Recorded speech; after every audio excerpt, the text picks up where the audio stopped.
about the spin the bottle thing? What was that? I'm not talking about spin the bottle. I don't remember that like he does. Well, I remember it right there. What Now about? you're bringing up a good. Well, it's all of you sitting in a circle, and I don't know who spins the bottle, but Geneva spun it this time. I did not. You spun it. Well, either way, and it pointed at her then, and we're supposed to go in the hall and kiss. That was the reward for Is us. it church thing? Well, it was pretty close to the church. Okay. There. And she was so much smaller than myself, and Now so, you better tell how old I was. well, I don't know. You'll be, Probably you'll be 12, accused. You'll be 13 or accused. something. You'll be accused of. I remember it well. We went out there and she just made a jump at me and kissed me and run back in. Remember that? Yeah, I remember that. Okay. Was that? So that's the first time I really remember. That's the first thing I remember You about see, he her. didn't remember anybody that didn't kiss him. But I mean, Because I had known him a long time before that, but he just didn't. See, he didn't pay any attention to me. Okay. Because I was 14, 15 or something like 15, and he was well, 15. I was 25. okay. And so then what'd you do? I'm finished with that. No, I'm talking about what you said to my daddy. Oh, it was some time after that. Not long. I think she was 16. I went with you the day I was 16, so Well, it's it was before that. then. It definitely was I before was that. over there, and I told Mr. London that I was going to marry his daughter. And he laughed, and Geneva laughed about it. I don't remember her laughing, but I'm sure she would have if she was there. And then when we did get married in the paper, they had me marrying Mr. London. Oh, really? That's just a That was so Left out of funny. line. that down line. Yeah. Okay. So that's pretty much that. And I guess we dated about 3 years. And you were a student at Rutgers or University of Kentucky? Well, during that was time? after we married. That was within the first year after we married. What, at Rutgers? Yeah, You're at University of Kentucky though when you got married, right? yeah. That was my. Well, I'd been there a year, and then we married in November, and then the next June we went to Rutgers. You had a final or something the day before you get married, the day you get married or something like You that? what? You have a final at University of Kentucky the day you Oh. get married? Or?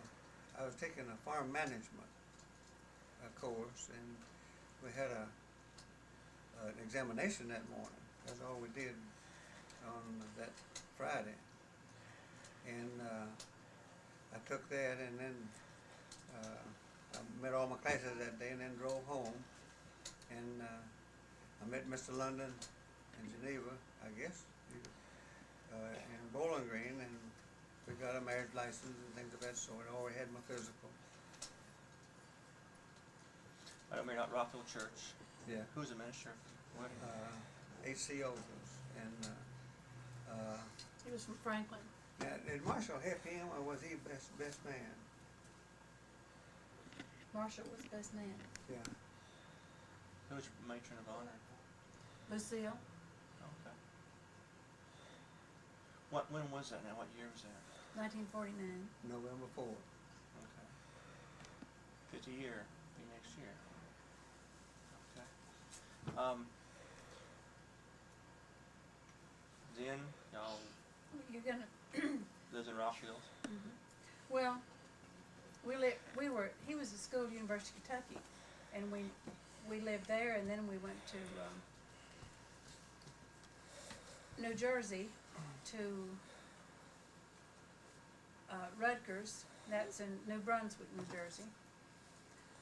And he was actually you getting the cart before the horse, cause you were he'd been in service, and when he was still in reserve, and he tried to transfer his papers to Fort Dix, New Jersey, but that wasn't possible. They kept calling him back to Fort Campbell, and he finally they just said that they were, he might as well drop out of school, and he did. So he was in school for his doctorate there. He had a fellowship. Is that what it was called? Yeah. Assistantship. And they kept sending letters for several years about him coming back. But after that, we'd had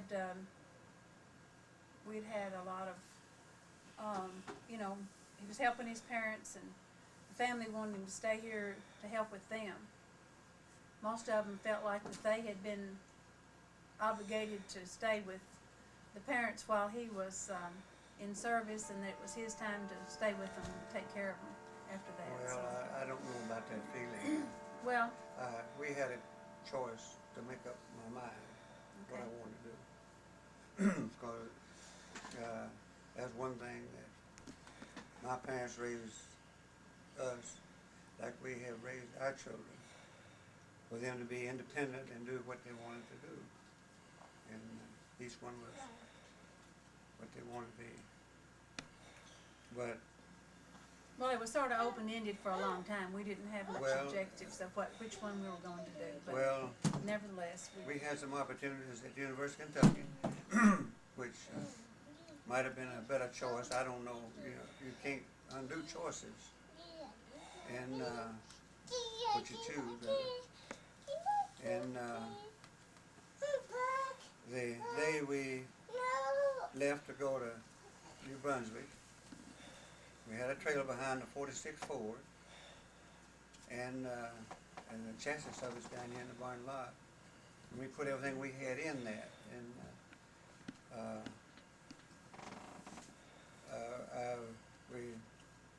I got out of the car and had to go by the bank to see what business was there and get that together. It couldn't be much, but we did have a bank account. And as I went by the news office, they were telling about the North Korea invading the South Korea. And I knew that was an act of war against the United States. And I was in the reserve. I don't know. I was in the reserve. I volunteered in World War II. And when I came out, I volunteered for the reserve.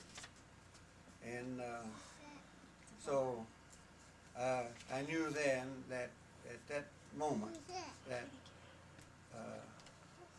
what we were about to do was not going to work. And going to Rutgers, because you can't go to school and get involved in that type of thing. And sure enough, by fall, I was called back in,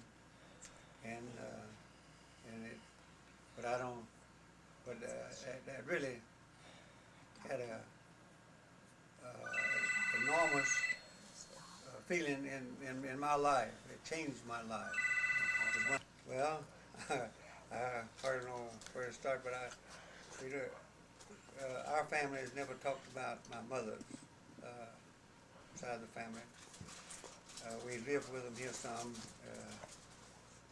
last few years, and William met two of my aunts in Florida, and he was about 2 or 3 years old when my mother passed away.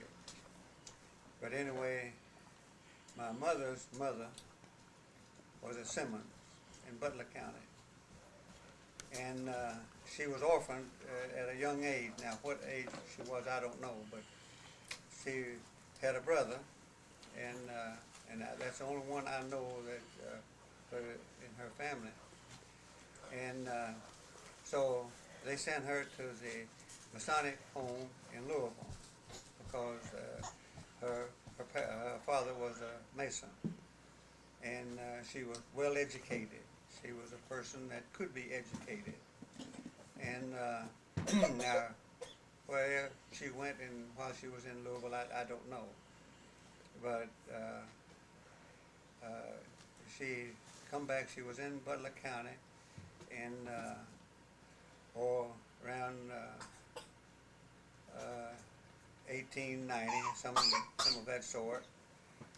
So I don't know when she came back, but she did, was there. And then she married my grandfather, Marshall Harrison Galloway, and he wasn't too far off from when his family came to America. He was a Protestant Irish and a Methodist. And but going back to his bringing up, I know a little more about that. He was born in sometime in around 1850, 51 or 2 or something, and they lived at Chandler's Chapel. Now, this is getting close to Geneva's family in that area, and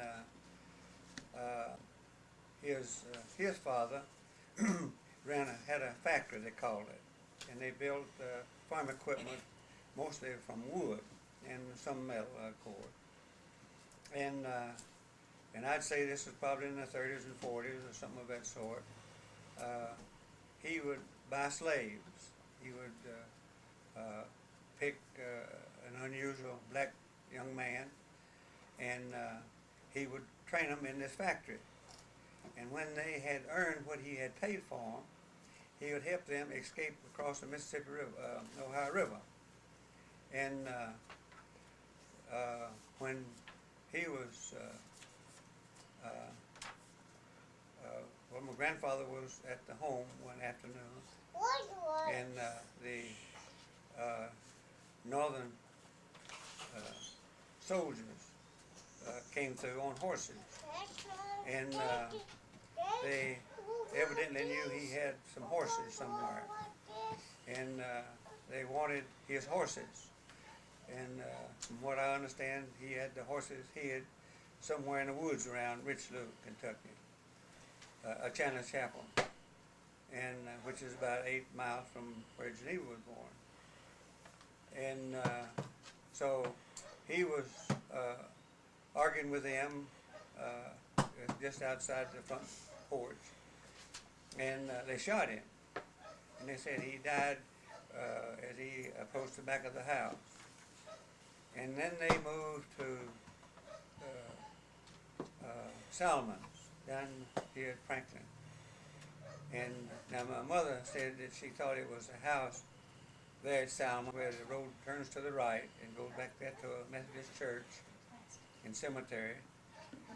That's where they moved to, his widow and the family. And all I know about is he had one sister named Ellen. And there he went to Vanderbilt in the medical school. And Vanderbilt has a wing on, and they still have it, as far as I know, called the Galloway wing of the hospital, because Bishop Galloway, he was a Methodist bishop. That was when the school was run by, was a Methodist school, and it was a Methodist school until sometime in the 30s, when it became independent because of funding or some of that sort. I don't remember exactly what. And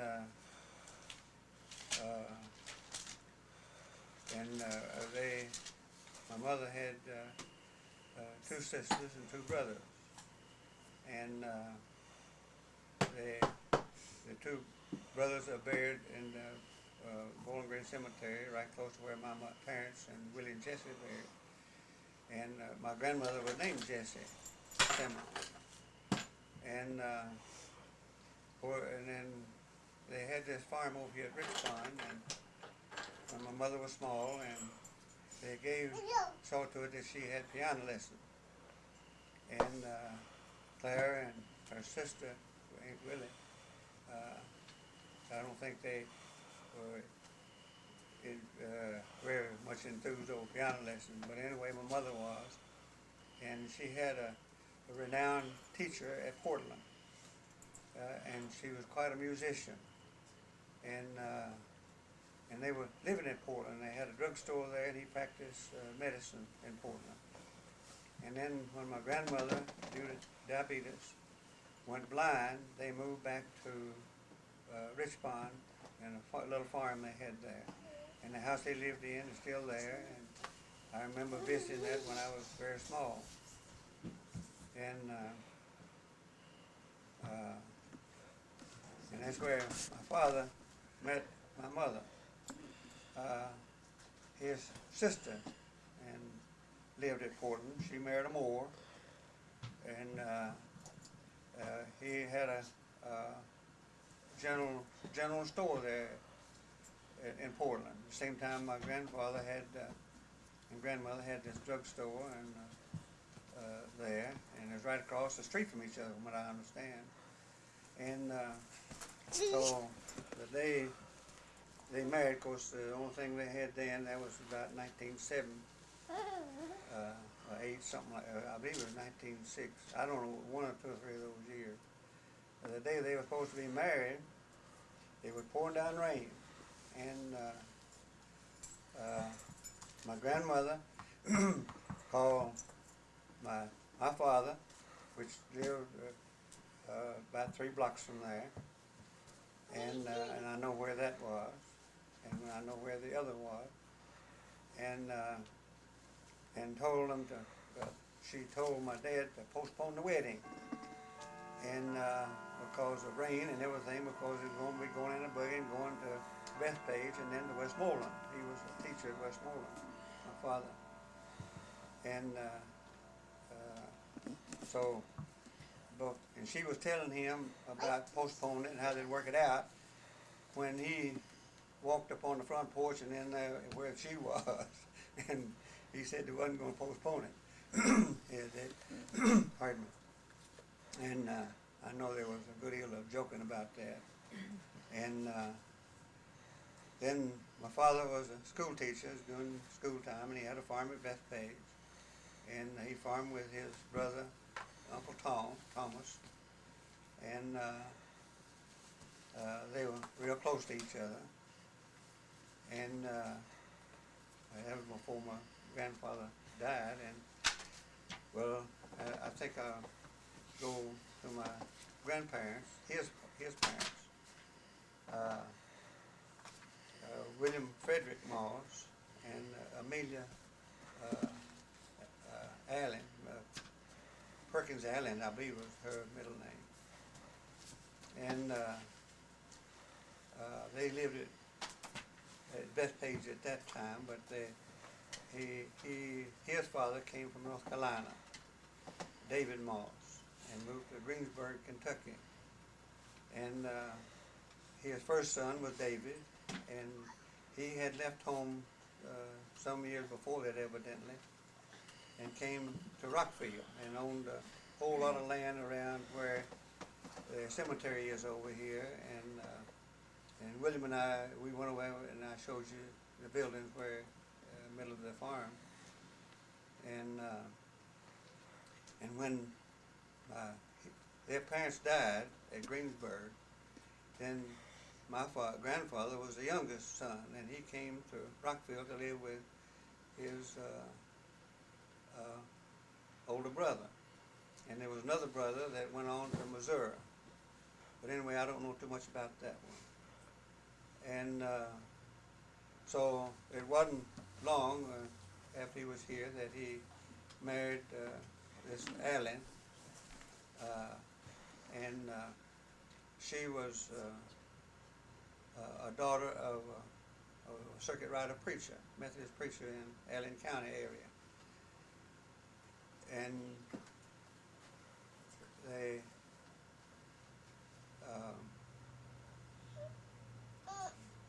then he was called into the Civil War. Well, he volunteered, and he was quite active, and he was captured twice, and he escaped from the Northern Army twice.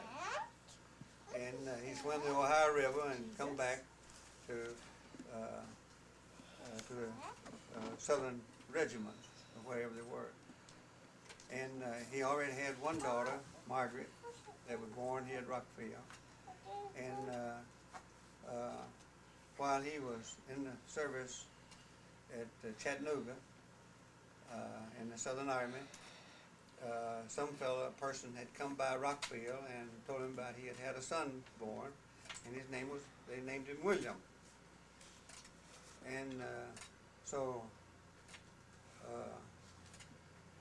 somehow, he was a very strong person politically and any way you want to put it, I guess. And he was very much in favor of the Southern cause. Not that he, as far as I know, Moss never owned a slave. They were never a part of that kind of doing. But they felt like that they had been used by the Northern Army and the politics of that time. And he joined Morgan's Raiders. Now, I know there's Baby Ruth and Luther Porter just found out here recently that he was a member of that Morgan's Raiders. But the only comment out there, and my father wasn't, he felt like he was a just cause, because carpetbaggers, as you may have studied, Patrick, were invading the South, and they were just literally disturbing everything going here. They were causing the black people, they've been freed, and to be, didn't know what they were doing.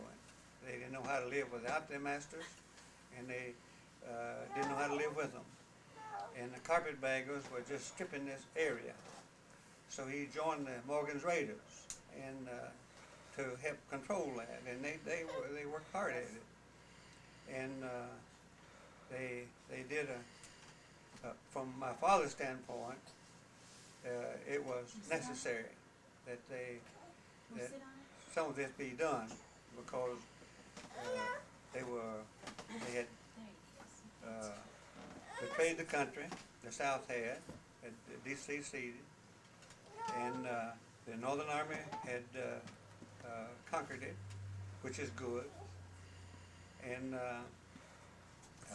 it all has worked out good because of the Civil War. Now, it could have been done differently, I'm sure. Well, coming back to my father, he had homeschooling because his grandmother was a daughter of the circuit rider preacher, Allen County was named for her, and she was well learned. I don't know about her education, anything of that sort, but she taught the children, and they was in the 90s. There was a hard depression, and so they had to work pretty hard at it. But when my father did start the school, he was pretty soon in college, and he went to the University of Tennessee, and then he became an educator, and that's he was a principal of a high school in Portland, Tennessee, at the time my parents married. And my mother taught piano and helped with music in the school. And at that time, you didn't build a school with tax money. You had to raise it locally. And my father raised money and built a building that lasted into the 40s in Westmoreland. And then when the Depression of the 30s, and he had to get out of teaching, and he was doing a lot of farming and ran a grist mill and a creamery at Bethpage, and we had during the Depression, we had a lot of sheep, and Mella, my brother, and I think the big job of us tending to the sheep was on our part in the wintertime, and but that pulled us through the Depression, because you could sell a lamb for $10 a piece, and we had anywhere from 100, 150 mother sheep, and then we raised a lot of chickens in late 20s and early 30s until that market went haywire, and so that's what pulled us through the Depression. And Willie and Jesse started college at Western, living with the Galloways at Rich Pond, and Marshall went there some and lived with them at Rich Pond and went to Western. And then in 41, I was graduating from high school, and I knew I had to go somewhere.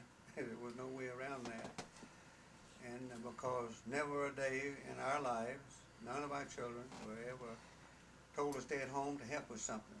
And things wasn't very good during that period of time. But anyway, I told him I was going to get me a motorcycle and go back and forth to Western.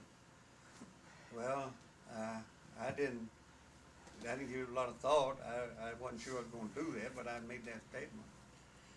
And so one day a neighbor come in the A&P store. I was working in the A&P store and going to high school, and she told me that my father just sold a farm at Bethpage, and that was news to me. I didn't even know he wanted to, and so then we moved to this farm. My father and mother bought this farm that we're living on here now. We live on a little over half of it, and my parents are buried in Bowling Green Cemetery, and have 3 sisters and a brother buried in Bowling Green Cemetery, and one sister at Bethpage and a brother in near Columbia, Tennessee, in a cemetery there. Tell me about all your sisters and brothers who were there and everything. Well,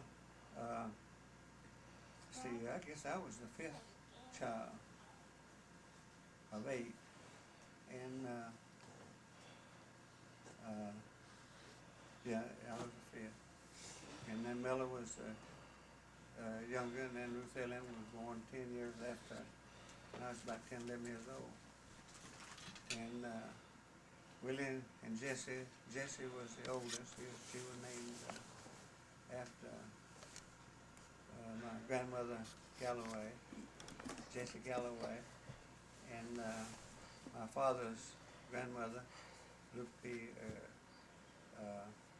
P. Allen. So her name was Jessie Luke.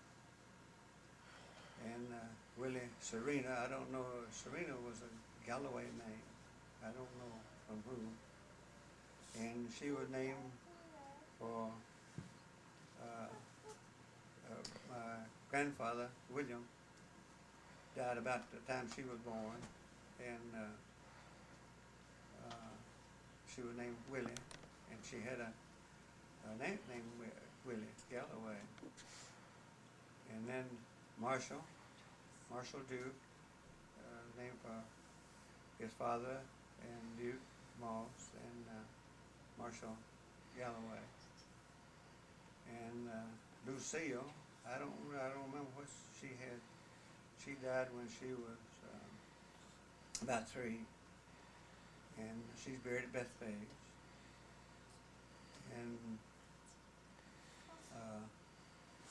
And then Margaret, she born November 4th, when the year that World War I ended, the month that World War I ended. And then I was born 21, and Mella in 23, and Lucille in 32. And all of us have taught school, from Jesse to Lucille, except Lucille, she died at 3. And I guess because that was always in front of us, and it was held high on our activities as to what we were doing and not doing and what we need to do. And each one of us, as we have raised our 5 children, Geneva and I, to be what they wanted to be. And we made sure that there was nothing binding in their young life that would cause them to have to make a decision before we thought they might be ready to, their vocation. And each one of them were individuals, and so was our family.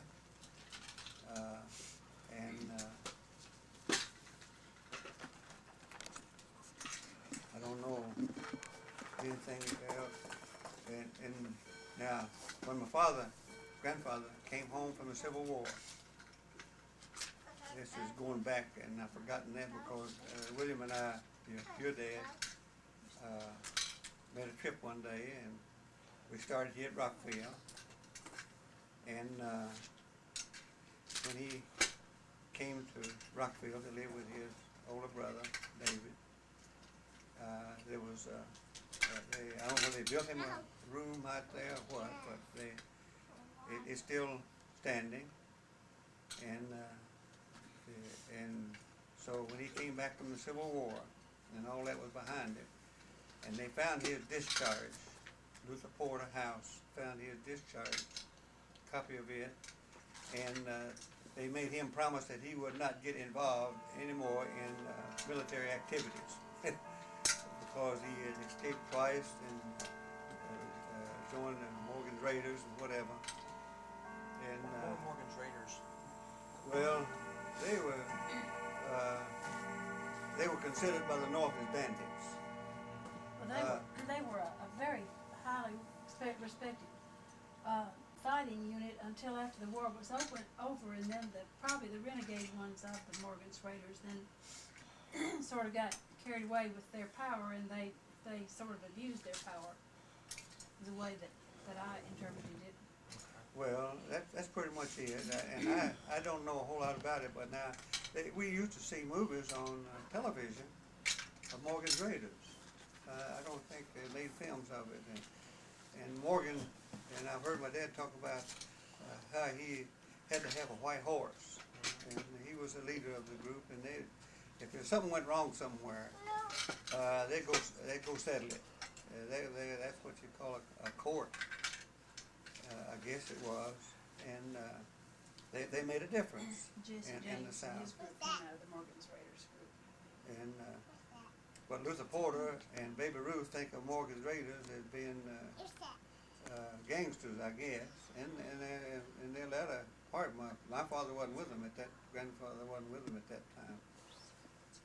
Tell me about Luther Porter's and Lucy House and how that fits in with your family.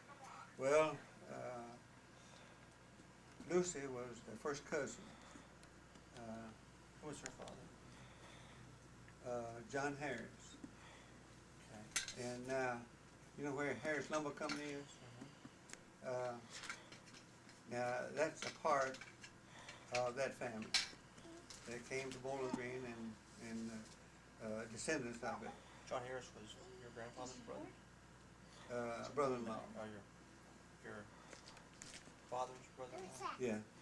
Now you remember one time we was on a trip and we went into a village in Lafayette, Tennessee to get some gasoline. Okay. And there was a fellow there that gave you some wooden pliers. Okay. You remember that? Mm-mm. Well, you were there, but Edwin never remembered. Okay. And that was, I didn't know who it was then. That was his name was Harris, Bonner Harris or something like that. And the day we went to Aunt Lizzie's funeral, of course, that was a brother to her husband. I saw him walking up the road from getting out of his car and going to the cemetery. Okay, excuse me.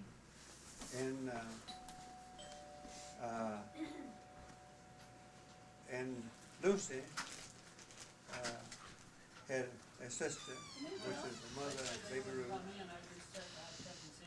and a brother named Sleepy. That was his nickname. His name was John, and he died with tuberculosis.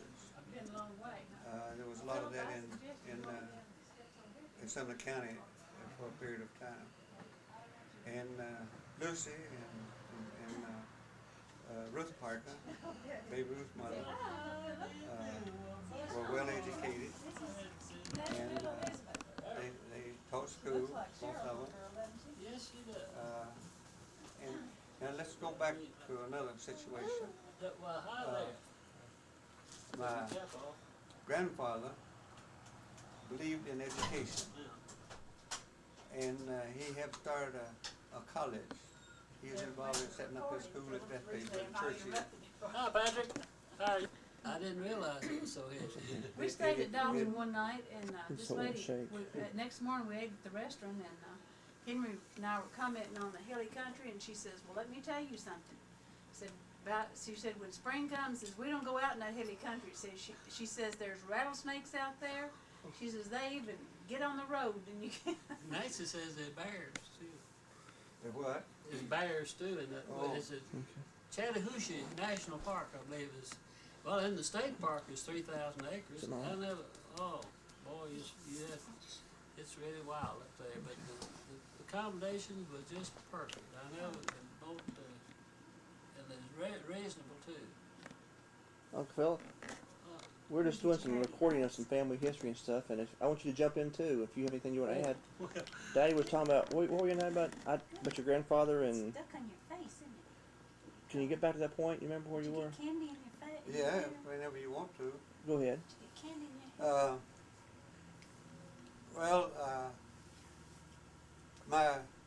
head? His children were well educated, except Uncle Tom and Uncle Allen. Maggie, the one that's born at Rockville, Margaret, taught school quite a bit, and they had a piano, and they all worked with the piano, and my grandmother, when their son Henry died in 1899, actually we did 100 years, and he was in his teens, and she became melancholy, and I think Margaret made a reference one time that she thought she had the same kind of whatever it was that her grandmother had, and she was referring to my grandmother, and then Aunt Margaret raised a family, and she was a good person.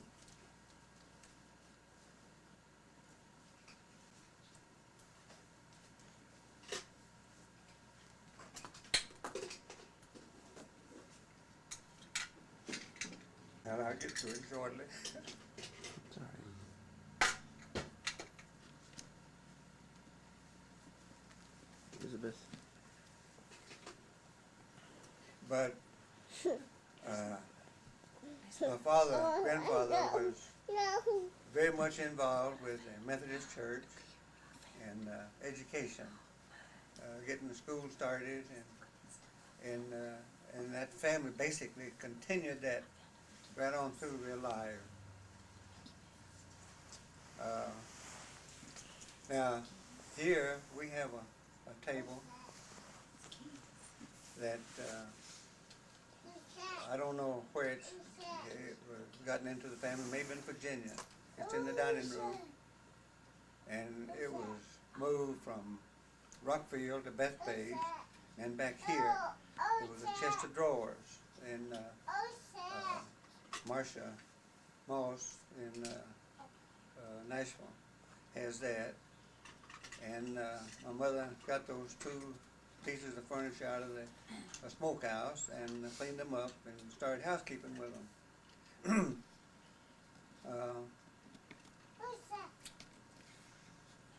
Well, now, let's go back to Lucy and Conroe. Now, I didn't know too much about Sleepy. He was oldest grandchild, I guess. And he died when he was probably in his 40s with TB. He died after we moved up here. And but Lucy continued her teaching as long as she could. She taught at Bethpage and then at Westmoreland. And I don't mean Westmoreland, but Scottsville. And she was a good teacher. And well, I don't know, the family sort of always looked up to Lucy. And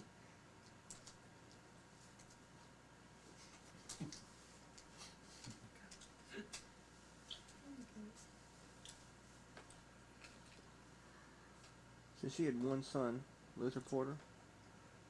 yeah, and of course William Noah in your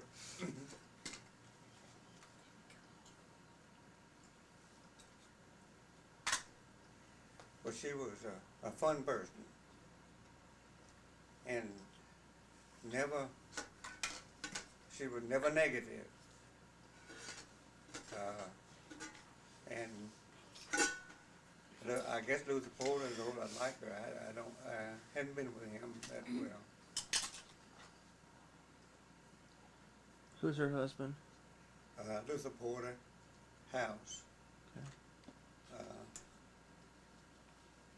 And he was a person from Scottsville. And I remember when they got married, I thought I would run him off. I was fairly young. And because she quit teaching at Bethpage and went to Brandsburg, to first little town in Scottsville over there, from Westmoreland. Anyway, she taught school in that area and then went to Scottsville. And she was 96 when she passed away, and so was her mother. And do you remember going to that funeral, William, in the cemetery there? There was a bunch of pictures made No. of David and you and twins and Virginia.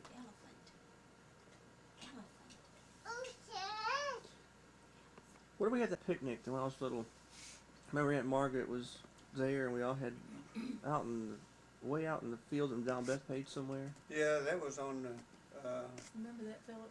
Yeah, I've got some in the pictures. farm. I have too. Where was Yes, that we now? shared pictures. That was at Bethpage. And that was in the back of the it- farm where it- your daddy was raised. About like 64, 65, something like that. We'd spent a lot of time there. You were Talking about You were probably about 6 or 7, so I guess it was. Elizabeth was there. Elizabeth, And, my sister, was there. we had So I So couldn't be you were older. younger. Yeah, you were younger. That's Brother right. Lovelace's boy with us, Kenny? and he was with us, and and so Edmund Neville and that boy took off and back up into a adjoining farm. It'd been a woods there for I don't know how many years, and probably still is. It was some heirs owned it all the time I remember, and there was wildcats in there and just about anything you can imagine, and rattlesnakes, and it was. I know you could hear wildcats back in there, from where we live. In the late afternoon, squalling and carrying on. And tell you a little story. the preacher's son, Enza, James Enza, and Miller and myself went possum hunting one night. We went back up in there, the dog was treed up there in that woods.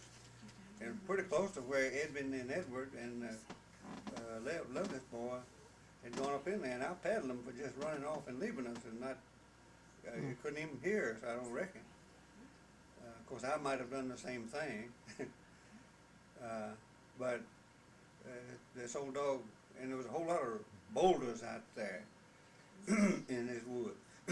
And the old dog treed a possum up a tree, and it was a foggy night. And so I took off my boots and went up in this tree. I climbed the tree to shake his possum out. And about the time I got up close to where the possum was, I'd say within 100 feet this old wildcat squalled. And Miller and this preacher boy, James Enza, they had the lantern, and they run off. I mean, they were gone. And I got out of that tree and grabbed my boots, and I went out through that, and I caught up with them. And that possum, it had the rest of the night by himself. And that's pretty close to where they had gone. And I was sorry I did paddle them, but you know, at that period of time while we believed in letting us switch pump for us, I guess. But anyway, that was a misfortune in that picnic, and we have some pictures of that. And I believe that was just before Elizabeth was born, wasn't it, Geneva? What? That's just before Elizabeth was born, Where was it? when we had that picnic. I believe so. Uncle Philip.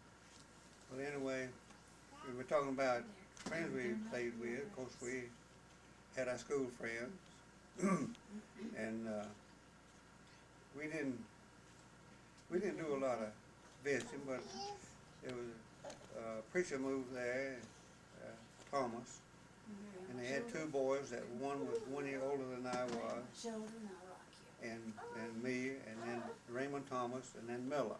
We would just use 1, 2, 3, 4, and we were very close for all the time he was there. I think 4 years, and we spent a lot of time together, and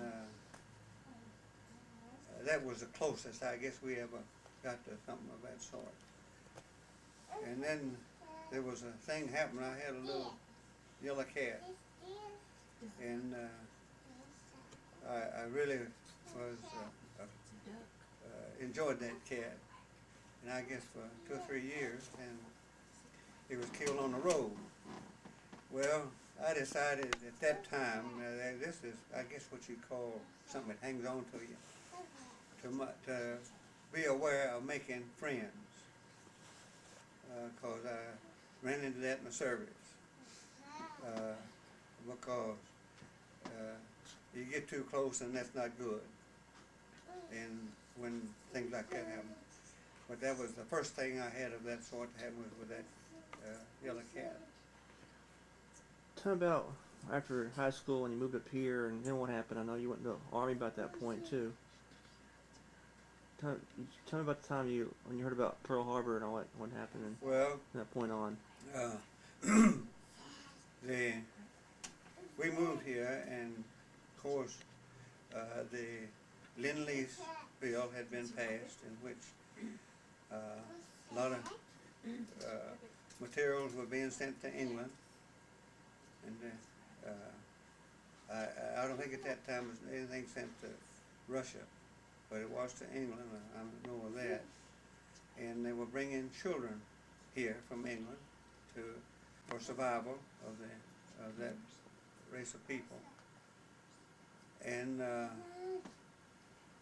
we knew all of that, and farm prices began to go up because of the Lend-Lease bill, sending food, and I was working at the NP store and going to Weston, and I'll give you a little information now about what my father told me one day. They was drafting a lot of young men, and I had registered, as Philip had registered, and for the Army, for the military, not necessarily the Army. And I was working at A&P store part-time, and it was on Saturday night, and on Saturday night, we'd work till, from 1 to 3 o'clock in the morning, cleaning up the store and stocking and getting ready for Monday, because Saturday was your big day. And so I had a radio in this little pickup truck I had, and I'd load barrels, the chickens had come in to the MP store, and they would put trash in it, and they'd have 2 or 3 in the vegetable area, and they'd put down what they couldn't, that they'd be thrown away, and I'd put that in the back of the pickup truck and bring home to feed hogs. And so on the way home, about up here where Wheelers live, they broke into the radio and said there was something going on in the Pacific. And that's the first time I ever heard of Pearl Harbor, was that night. And that something was really going on, that the Japanese had attacked Pearl Harbor, but they didn't have any detail. And so that was, and of course the radio at that time in an automobile wasn't very plain, was it, Philip? No, I was in the service at that time. I was in Biloxi, Mississippi. Yeah, well you had left a week before we got here. Yeah. And that's when his dad said I look like Philip. That was the beginning of that story. And they're still saying that. You know, people meet them on the street, and they are people that know them, but don't see them that often, maybe. And if it's Philip, they'll say Henry, or Mr. Moss. And if it's vice versa, people could confuse them all the time. This last week, I went in the medical center, and this lady was a receptionist out there in the lobby. Why, hi, Mr. Moss, how are you? I laughed. I said, well, you just a little off a little bit. You're not, that I'm his brother-in-law. She laughed in then. It's hard to, I can see where a husband and wife can get to looking and acting like each other, but Yeah. brother-in-laws, I don't. Yeah. I heard of that. Well, the next morning, we were living up here, and we got up for breakfast, and I don't remember discussing this with anybody, but we had the radio in the room where the fireplace is, and we ate breakfast in the back room. That was the dining room, and my dad was glued to the radio.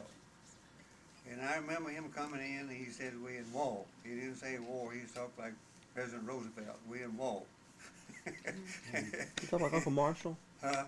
Uncle Marshall kind of talked that way too. Yeah. And so I remember him as he come by that dresser upstairs and coming into that into the dining room. And he said, we in war. And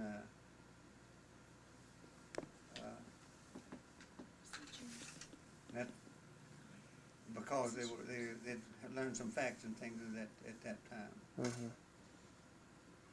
And we were. I reckon Roosevelt declared war probably the next day, didn't it, Philip?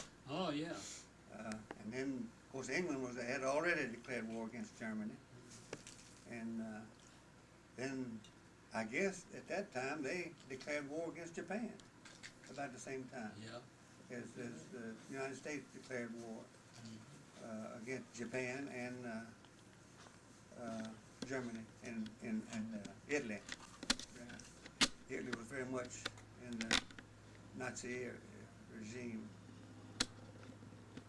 So, how long at that point did you go to the military? How long after that point did you? Well, Grandfather. I was teaching school. I taught the last 7 years, between 7 and 8 years. And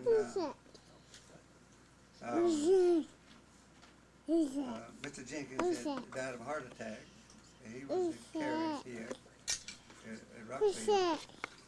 And but I was already looking for another job at that time because Richardsville and Geneva didn't get along. And they were insisting that since I was teaching agriculture to move back there. And I had already told Mr. Taylor, which was the supervisor of this area, Kelly. in vocational work, and his name was Kelly, wasn't it? Kelly. Yeah. And I know he was working in somewhere, in the shop up here at Warren Central. And he had a bunch of our ag teachers there, and they were showing us some electrical work. And Mr. Kelly, I don't know, he and I got along well, and going back one day he come in here and I was teaching at Central, and I told him to sit down there. I didn't know who he was. I said, you sit down while I finish lunch. And when I got through, he wanted to know if I wanted to go to Richardsville to teach agriculture. Of course I did. I mean, it's what I've been trained for. But he wanted to know when I was going to move out there. And we wasn't where anybody could hear us, so I wouldn't have said what I did. I said, Mr. Kelly, they could give me, I don't care what salary, and living expenses to move to Richardsville. I will not move my family to Richardsville, ever. And so I knew I was doomed in vocational education teaching, which I didn't mind it. And so I started looking for another job, and I was hired at, but while I was out there, Mr. Perkins, Presley Perkins, called me one day out there and wanted me to come by his house. And I did, and he said that mail route will be open pretty soon at Rockville. Are you interested? And first thing I asked him, I said, what does it pay? Because I wasn't making enough teaching school to buy our groceries. I mean, I had to come home and do whatever I could find to do. And so that was the beginning of that. And but anyway, I was hired to teach at Bowling Green High, and I enjoyed it. And I enjoyed teaching at Central. But that was another story out there. And well, I guess if you want to know how it was run, it's a whole lot like schools run today. You are somebody to be made fun of and belittled. A teacher was, and I had some experiences there that that I couldn't tolerate. And that's when I came to Bowling Green, and then at the end of Christmas, I was appointed for the mail carrier. And About what year was that? that was in '56. Okay. And so Frank was carrying the mail substitute, Frank Pruitt. And I told Frank, I said, now I don't know how long I'll do this. I said, I don't have any idea of what it's like. And if it doesn't suit me, I'll be moving on. How long did you carry the mail? 26 years. And I found that to be one of the best jobs I ever had in my life, meeting people. Yeah. And because you want somebody over you and telling you what to do and how to do it, and that would be their ideas. And when I left that post office, I was my own boss and, and everything, and the people were fantastic to me. Postmaster was Phoebe Phoebe. Moss. Tell me about her family. How's Well, that now, family? I don't know, Mr. Paul, I know a little about that. He was a descendant of David Jr. Moss. Okay. His father Virgil was a son of that David. Mm-hmm. And and he and I were third cousins. Okay. And of course, he was familiar with all of our family.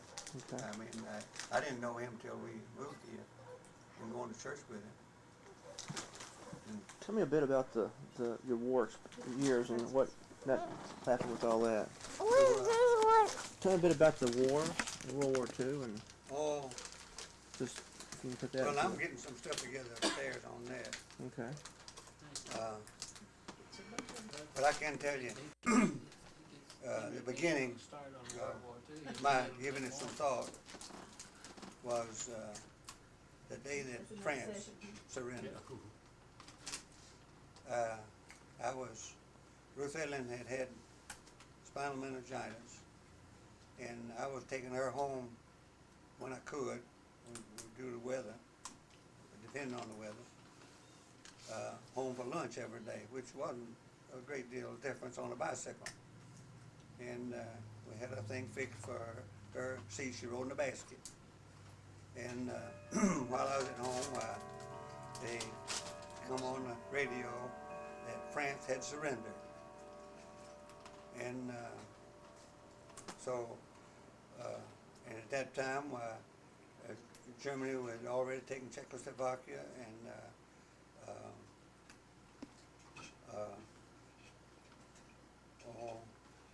Poland. Well, they were in Poland at that time, working at it. Well, I think they had taken Poland, but Austria. Okay. And of course they were, and Belgium, and Luxembourg, and Holland, and they just pretty well had that whole area. And so I went back, and the principal,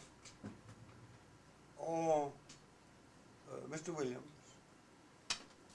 he was an elderly man, and they had lost a son just, I'd say within a year or less, that had been gassed in World War I. And it was during lunch hour. That's when we had recess, you know, and we'd play during the hour at lunch, besides the lunch.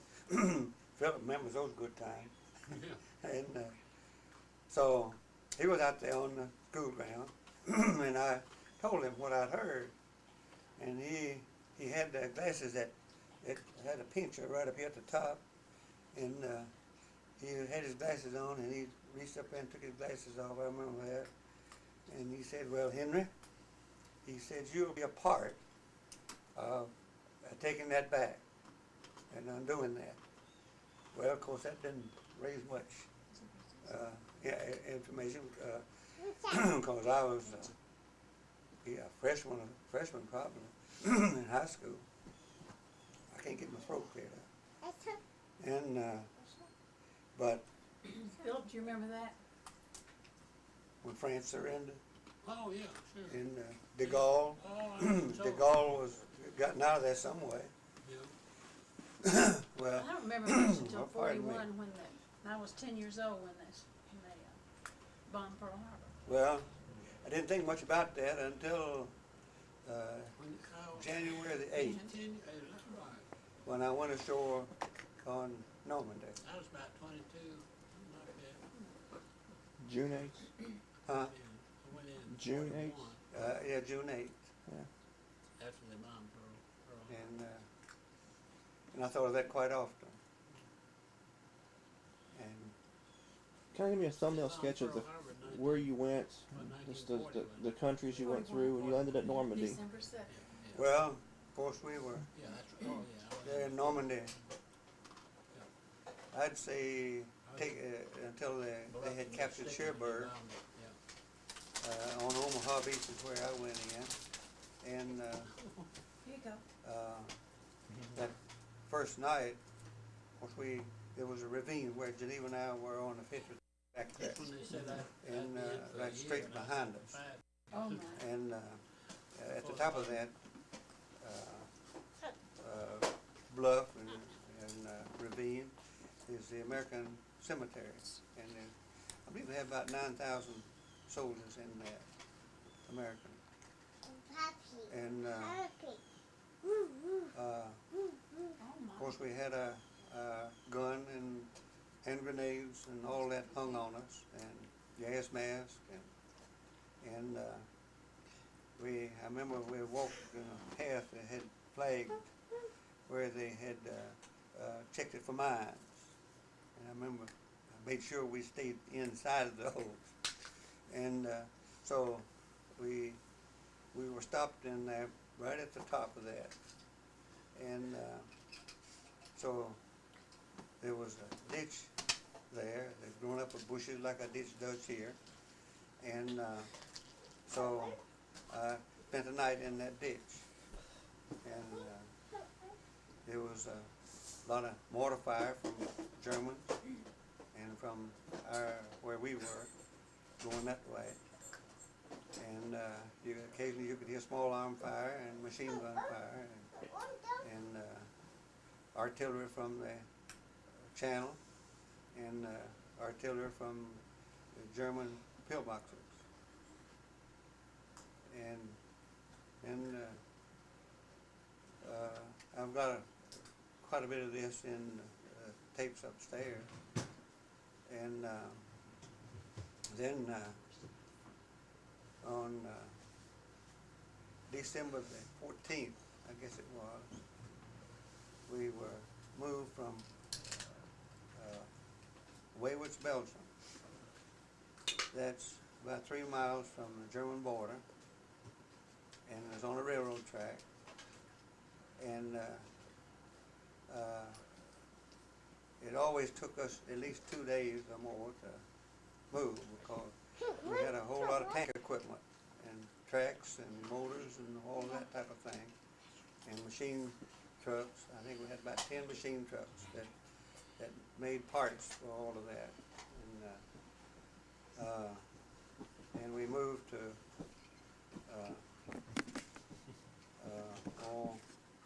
Belgium, Eupen, Belgium, in a cable factory. The next morning, there was the 15th, and that was the day the Germans began the invasion of what we call the Battle of the Bulge. But we had to go back, some of us, and pick up equipment at Wayward's, Belgium. And so I was back in a tractor, we called it, under a van, trailer, enclosed trailer. Had a lot, I think it was empty, but I'm not sure. And it was that day it was foggy and cloudy and pretty nasty weather.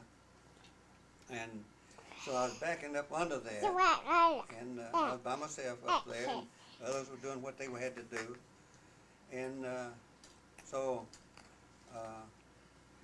when I started up, the pin in it that locks it on the fifth wheel failed to go in. I thought it had, and I'd rolled up the trucks under it that they'd been sitting on. And when I pulled up a little bit, about 2 or 3 inches, why, of course it was sliding out from under this fifth wheel. And it was sort of like that with it. And I remember looking back and seeing it. And I was getting out and I was jacking the wheels down. And the person that was down at the depot where we were, and it had a buzz bomb that tore it up pretty much. He hollered and told me to leave that thing alone and come on. And I didn't realize it, but the Germans were coming down that track with had some they had pulled in the mortar type guns, and of course their rifles and things. And so we began getting out of there, and there was where we would turn to the left when we go out of that area, and I'd sure like to go back there.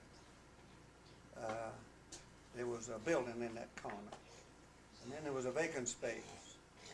And the Germans had already set up there on that bank and with mortar, and they were firing direct. And when a vehicle would go behind that building, they would fire it, and what they were doing is going as fast as they could. They'd knock whatever was on the back of it off with that gun. And that was already happening when I went through there. But I got through it, and with that tractor. And when we was going through Malmedy, Malmedy was about 8 miles from where we were there, and that was west of us. And they had a big retriever on the back of a tank carrier, tank retriever. You could haul 2 tanks on it, and it was loaded with track. And they was going through Malmedy, and the Germans, see, they were just invading at that time. And they shot a top of a building, and the top of that building fell on that trailer, and it was buried there, and they took loose from it. But we got back to Yukon, Pilsen, intact. And that was the day of the invasion of Battle of the Bulge. And of course that lasted about 2 months, and then we went and the Remagen Bridge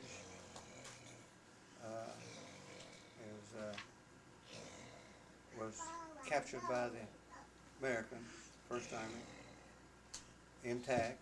They had explosive under it. It was a railroad bridge. And you know, they talk about Eisenhower and his misbehavior with his secretary in World War II. Was his Jeep driver. I never saw a woman driving a Jeep while I was there. And but when the word reached them, they were planning with Navy equipment, and we could already seeing a lot of that coming in. They go across the Rhine River, because that was a good mile across. It seemed like, I don't know whether it was that mile, but it was really across a long way. And so they started pushing. Well, they were having prayer at that meeting. And that night, we had to take tanks that we had repairing and whatever across that Remagen Bridge. And I was with one tank, and we went across, and then we would walk back. And they were already had sharpshooters out there on that bridge, because every now and then a German with explosive would swim down that river to blow that bridge up. But they didn't do it for 3 or 4 days. It didn't fall for 3 or 4 days. It soon fell. And last year at Reunion? well, Was it when we went back over there in 44? well, 94? no, this was at Bethpage. I was talking to Russell Perry. Classmate of Daddy's in Gallatin. Hey.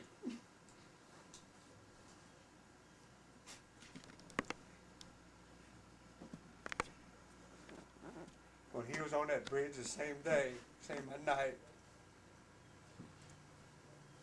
Well, we went across that, and on a pontoon bridge. And you had to be so many feet apart, a truck and a tank and so on. And you doing this going across. And on each side of us, there were fellows with a wheelbarrow-like thing, and there was a walkway, and they had an air compressor. And I guess it was about 4 of them, at least on there. And it's going along and checking the air pressure in those pontoon floats thing. that the track was built on, and keeping the right amount of pressure in it. And we went across and we went to Kassel, Germany. Now that's on the map, and that was on probably Good Friday or something. And we went in there, and it was a camera factory, and there was a tank factory there. And I got this fella that was in charge there to get me a camera and some film, because I never did have a camera, and so I took some pictures. But anyway, we camped there on the Autobahn. That was a 4-lane highway, similar to what we have. And I remember talking about that in high school, about the highway system that they were building in Germany, Autobahns.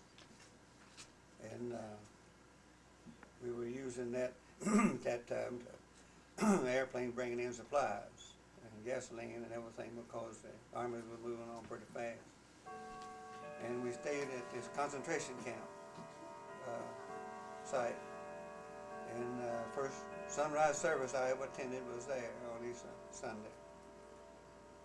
And these inmates that could walk, and the only thing I saw was men, and they'd zig heil you. They thought we were German soldiers. And I know the gates and everything had already been opened up, and they could do whatever they wanted to, I reckon. But they took their hats off during that service. They realized what we were doing. And then we went across Germany pretty fast, and we went to Moose River when Germany surrendered. But it was when Berlin was under siege by the Russians primarily. And we were at that river, and right across the river were Russian soldiers and tanks and things of that sort. And of course we were 20 miles south, about that thing, best I remember telling, south of Berlin. I never did get to Berlin. And that's the first time I ever saw co-ed army. There was women in the Russian army, and tanks and things of that sort. And I know, and we were in a barracks of where they trained German officers, and I've got swords and things of that sort. And we were supposed to have a secret weapon to go through the Siegfried line. It was a multiple rocket thing that would fit on top of a tank, and it had the gunpowder to knock out a lot of those dragon's teeth and things of that sort. And it was a secret weapon. They brought them in, and we was already servicing them and everything of that sort before we went, while we was in Belgium. And in this German officers' library, I know I spent some time in there looking at the bulletins and things of that sort of American equipment, and they had the detailed drawing of that secret weapon in that library. And so we had some pretty good espionage, I reckon, going on there. Where were you when you heard about Hitler killing himself? About what? Where were you when you heard the news about Hitler dying? I don't know. It was several days. It seemed like I know they was talking about they hope they could get the rascal before they took him out in an airplane or something. I remember that was sort of a laughing jokes and things of that sort at that time. And so, but while we were there, we had some German prisoners, and seemed like a truck full of them. And we were going back somewhere in Germany, and we had 2 jeeps, and probably there was 10 or 12 of us. And somewhere out there, the some German soldiers flagged us down, and they had come from the Russian side of it, and they wanted to surrender, and so we supervised them, doing away with any kind of weapon they might have and things of that sort. They had vehicles, and so they were in between us and the front jeeps and taking them to a prison camp. And there were several hundred of them. And there was never a problem or anything. And that was why we were nearest we ever got to Berlin. And then from there we were transferred to the Third Army. And we went into Czechoslovakia. And that's where we were part of most of the company come home. I didn't have enough points to come home, and I was put with another company that was going to be an invasion group to go to Japan straight from Europe. And we had everything together when Truman announced the atomic bomb situation, and that took place. And then we were transferred to the Fifth Army under Clark, General Clark. Patton was, he was still alive at that time, under the Third Army in Czechoslovakia. We went, General Mark Clark, I believe was his name. And what we did in Austria, Salzburg, was taking equipment that was being brought out of Germany, American equipment, and taking it to Reims and to Vienna for the Russians. I mean, every day we had records going. And I had the biggest record they had. It was an engineering record. And I'd been assigned to it. And they'd put a troop carrier truck behind it. That's sort of like or a cattle truck here. And then they'd put jeeps and whatever parts and stuff they'd find. They'd load that up. And I'd pull it up behind the wrecker and take it to Reims or Vienna. And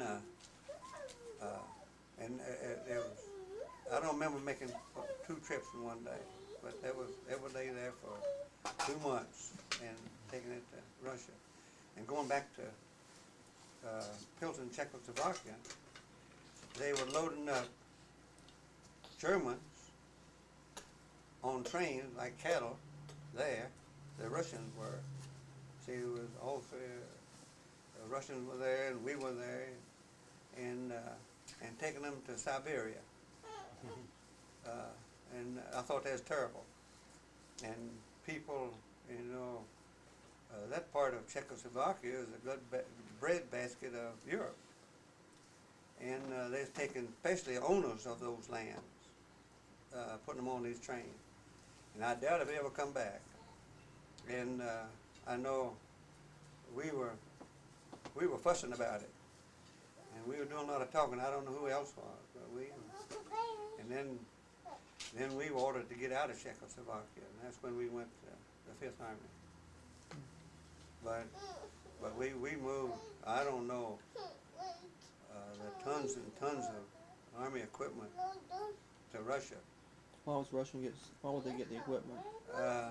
Well, I don't know. That was arranged by Roosevelt, Truman and Roosevelt and Churchill and what was his name? Starling. Yeah, that was put together by them. And, Well, you came home. and then that's the day we started home from there. And it was already snowing in the mountains there, the Alps Mountain, and that was. And we stopped in somewhere close to Frankfurt, and we missed our first group, and we was going to be there a month. So I served on guard duty. We was packing our grip, with our uniform on, we started hitchhiking into Alps Mountains and all around there. We was doing our sight and seeing, Philip. And then we'd get back home hoping they hadn't gone. What were you doing, Philip? At that time, Uh-huh. What, during the war? Well, You were in England a lot, weren't you? everything, I don't know, I was working on modifications of planes and things like that, keeping the planes flying and building, modifying planes that needed changes made, changing tech orders and things like that. Of course, at that time, we'd already knew that we was gonna have to go to Japan. That some of them had already gone, and we was getting ready to go and had a lot of packing to do. Oh, we packed everything and thought we'd meet our equipment somewhere, but we never did. We never did catch up with our equipment. I don't know what happened to it. But we had a lot of artifacts in that equipment that we wanted to save, things we'd made and while we were there, and things we'd bought at the antique shops. And it all happened so quick, we didn't have time to ship it home, but they promised us they'd take care of it. We went to North Africa at that time. I was changed over to the Air Transport Command, and because the 8th Air Force, they was dismantling everything in England, didn't know how long we was going to have to stay in the Pacific at that time. That was people that had enough points to qualify, they came home for furlough. And I had about as many as any of them because I'd been over there 2 years, and almost to the day. And I had enough points to go home, but the the short timers we call them, they didn't have enough points, so they sent them straight to Pacific. They didn't even come over here. They went around by, I don't know. Bet they were glad Truman dropped the bomb, weren't they? Oh my, I remember that night. I was at home on furlough when he dropped the bomb. It was and we had a picnic at Agnes Maxwell out there on the Glenley Road. That's the one you know, William. And we had a little, Yeah. that's right, at Agnes, and we had an ice cream eating. We'd frozen ice cream, and we had barbecue and everything. And somebody had a radio, I think it was mine, and it came over the radio that that they dropped the bomb. And that time I had my clothes and everything down here at Smyrna, Tennessee, and had them stored, and I was going to pick them up that way and go on whatever assignment I got. And that time it started winding down. They changed their plans, so they sent me to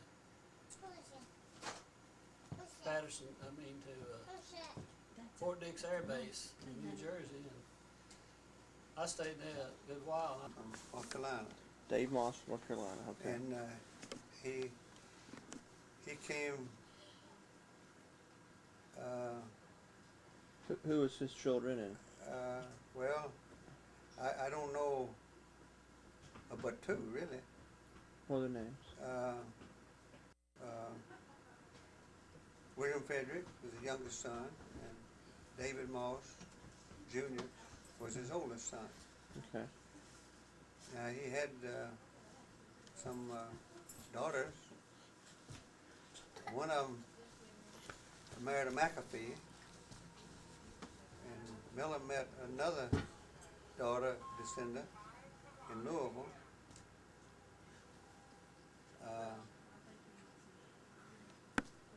And then there was another brother, as I said earlier, that went to St. Louis. And the reason I know about that, William Frederick, my grandfather, was a salesman for this axle factory. Mm-hmm. And now what all they produced, I don't know, but it was called an axle factory. And he'd go visit his brother in St. Louis. Okay. Now that's the only person I know. And now, William Frederick, your grandfather, yeah, and he married. who'd he marry? Yes. He married an Allen, and some way they were kin to the Perkins, some way. Her name was Amelia Allen. Okay. And but he married her here. Mhm. Now I don't know how the connection. And their children were. I don't know how they got here because and a sister of her married a Yates. Another sister married a Woodson, Okay. and that's how we're kin to the Woodsons. And of course, I don't think you've ever met any of the Yates. I knew some of them that lived at Bethpage, and we'd refer to them as Cousin Sam Yates. And Tell me all all the children of William Frederick. well, Margaret, William, Elizabeth, Aunt Minnie, and Aunt Jenny. I don't know whether it was in Geneva or what. And Uncle Allen, and Uncle Tom, and Uncle William. And Paul. And Duke. Now that's not in order. All right.